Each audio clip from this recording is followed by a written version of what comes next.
नमस्कार, मी आशाच किचनमध्ये आपल्या सर्वांचं स्वागत आहे. आज आहे हरताळिकाच्या आपण सर्वांना व यूट्यूब चॅनलवाल्यांना सगळ्यांना हार्दिक हार्दिक शुभेच्छा.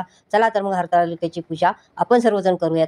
चला पूजेला सुरुवात मी करूया. हे 5 प्रकारची फळं घेतलेली आहेत. गणपती बाप्पा घेतलेले आहेत अभिषेक करण्यासाठी. आणि हा तिळाचा तेलाचा दीप आहे, हे तुपाचा तिळाचा दीप आहे, गुळ खोबऱ्याचा नैवेद्य आहे, पंचामृत आहे, हरताळिकेची पूजा व्रतकथा आहे. हे हाड आहे ना ते घेऊ नका, ते कडसट झाले, तेच चांगले करतात. वटीचं सामान आहे, ब्लाऊज पीस आणि त्याच्यावरती वटीचं सामान, वटी भरण्याचं सामान आहे. तर चला तर आपण पूजेला सुरुवात करूया. पिंडीला घालण्यासाठी वस्त्र आहे आणि हाताळीच्या पुढं गणपती बाप्पा शृंगार आहे, त्यांचा साज आहे, सखीचा दोन्ही सखींचा साज आहे.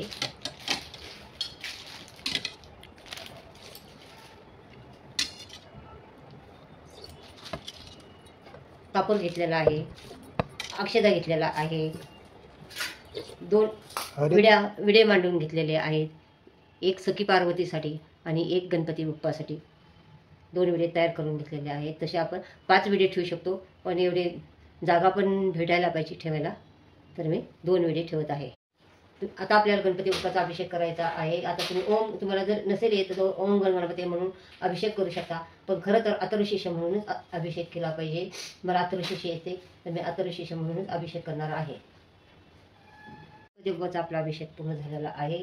गणपती बाप्पाला अभिषेक हे शंखानेच घालायचा असतो, दक्षिणवर्ती शंख त्यानेच घालायचा असतो. आता मी स्वच्छ गणपती बाप्पांना स्वच्छ पुसून घेत आहे आणि त्यांच्या जागेवर विराजमान करत आहे.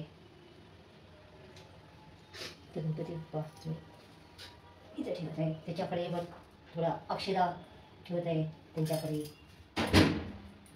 त्याच्यानंतर आपल्याला त्यांच्यापुढं विडा ठेवायचा आहे.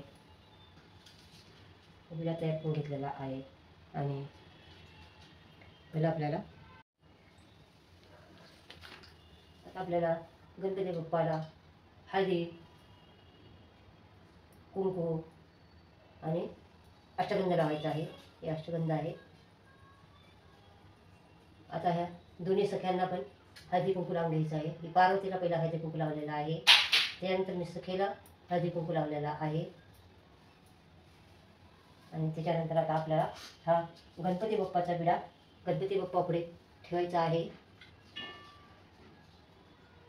पण जागा कमी असल्यामुळं थोडं कंजेस्टेडच आहे सगळं, तरी पण चला आपण जसं असेल तसं ॲडजस्ट करू. तर याच्यानंतर यांचे टोपीमध्ये मी एकच विडा ठेवलेला आहे आणि त्याच्यावरती दोघीचं त्यांच्यासमोर दोघीचा 7 शिंगार ठेवत आहे. सखीचं सखी पुढं आणि पार्वतीचा पार्वती पुढं ठेवलेला आहे. आणि आता गणपती बाप्पाला आपल्याला अक्षदा व्हायचा आहे. त्या महादेवाच्या पिंडीवरती पण आपल्याला अक्षदा व्हायचा आहे. आणि आता ह्या पिंडीला आपल्याला भस्म लावून घ्यायचा आहे. असे 3 लाईनी ओढून घ्यायच्या आहेत. त्याच्यानंतर आपल्याला याच्यावरती अक्षदा व्हायचा आहे. या पिंडीवरती गणपतीला अक्षदा व्हायचा आहे. आणि ह्या पिंडीला आपल्याला फुलाने पाणी शिंपडायचं आहे. ओम नमः शिवाय, ओम नमः शिवाय म्हणत ओम नमः शिवाय, ओम नमः शिवाय, ओम नमः शिवाय, ओम नमः शिवाय, ओम नमः शिवाय, ओम नमः शिवाय, ओम नमः शिवाय, नमः शिवाय, नमः शिवाय. आणि चमच्याने 5 वेळा तुम्हाला पंचामृत घालायचं आहे पिंडीवरती. ओम नमः शिवाय, ओम नमः शिवाय, ओम नमः शिवाय, ओम नमः शिवाय, ओम नमः शिवाय, ओम नमः शिवाय, ओम नमः शिवाय, ओम नमः शिवाय, ओम नमः शिवाय, ओम नमः शिवाय, ओम नमः शिवाय, ओम नमः शिवाय. आता आपल्याकडे इथं कार्तिकेला पाणी घालायचं आहे, गणेशाला पाणी घालायचं आहे, नंदीला पाणी घालायचं आहे, पार्वतीला पाणी घालायचं आहे, सखीला पाणी घालायचं आहे. आणि सगळ्यांना आपल्याला पहिलं भगवान शंकरांना तुम्हाला असं त्रिपुंडी लावायची आहे. आता कितीपर्यंत मी आता बघते लागते नाही. त्रिपुंडी लावायची आहे भगवान शंकराला असे.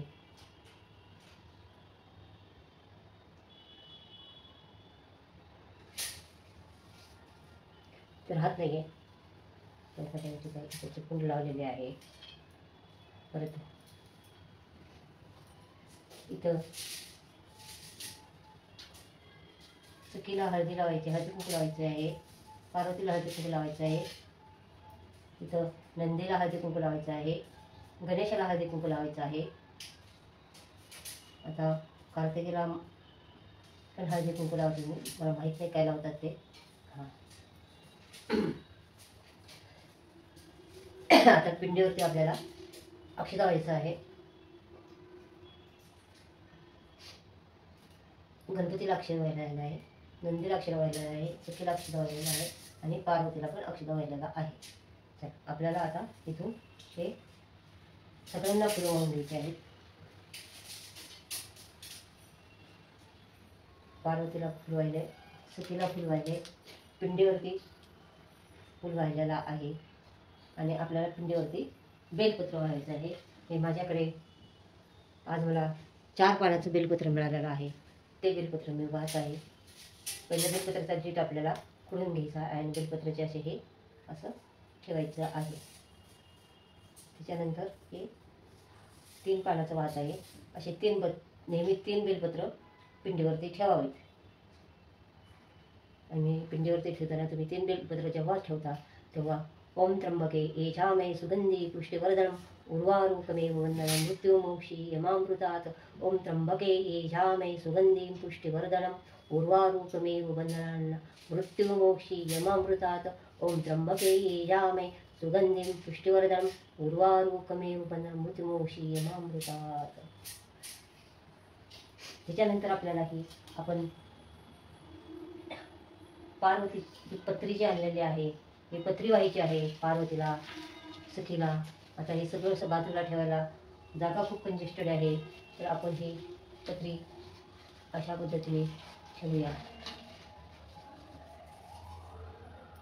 खूप कमी जागेमध्ये ॲडजस्ट करावं लागते.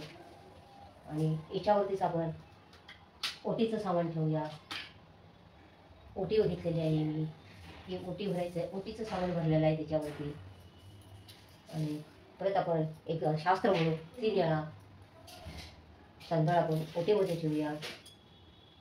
अशा प्रकारे मी पार्वती आणि सखीची ओटी भरून घेतलेली आहे. आणि आता आपल्याला गणपतीला गोड खोबऱ्याचा नैवेद्य दाखवायचा आहे.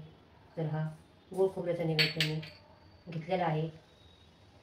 आणि गणपती बाप्पापुढे आपल्याला गोड खोबऱ्याचा नैवेद्य ठेवायचा आहे.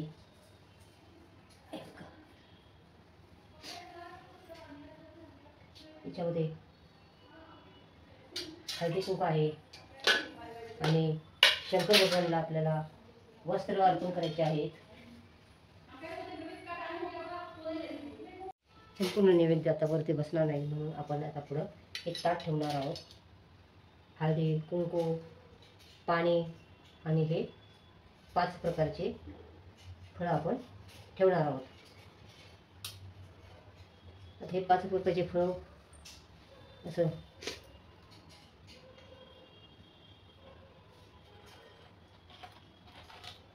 असे याच्यात ठेवले तरी चालते. मी याच्यातच ठेवते कारण खूप जागा लागते सगळ्या गोष्टीलाच, तर एवढी जागा नाही आहे आपल्याकडे.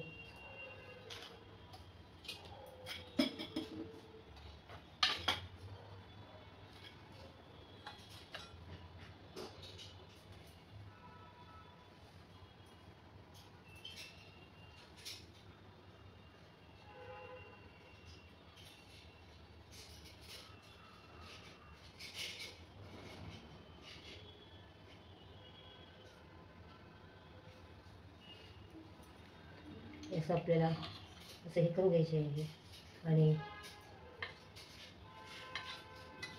या साईडला पंचायत लावून घ्यायची आहे. आणि एका बाजूला आपल्याला अगरबत्ती लावून घ्यायची आहे.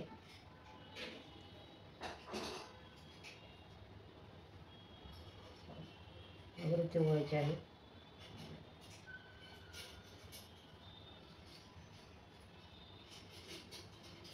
नमस्कार करायचा आहे. आणि आपल्याला आता हरतालिकेची कहाणी वाचायची आहे. आणि हरतालिकेची कहाणी वाचल्यानंतर आपल्याला आरती करायची आहे. हरतालिकेची आरती असते, त्या आरती आपल्याला करायची आहे. तोपर्यंत मी आरतीसाठी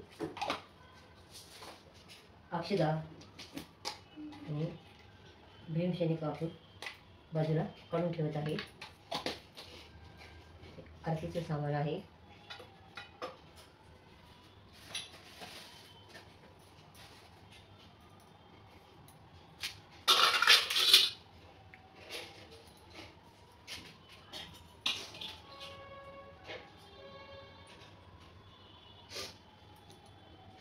आता आपल्याला हरतालिकेची पूजा आणि व्रत कथा वाचायची आहे. पूजा झालेली आहे, आता आपल्याला कथा वाचायची आहे. मी कथा वाचते.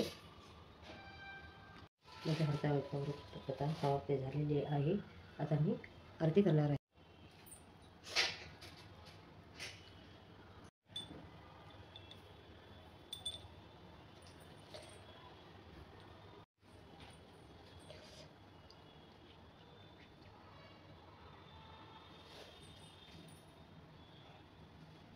अशा प्रकारे माझी आरती संपन्न झाल्याने माझी संपूर्ण पूजा संपन्न झालेली आहे. आरती केलेली आहे, कथा वाचलेली आहे.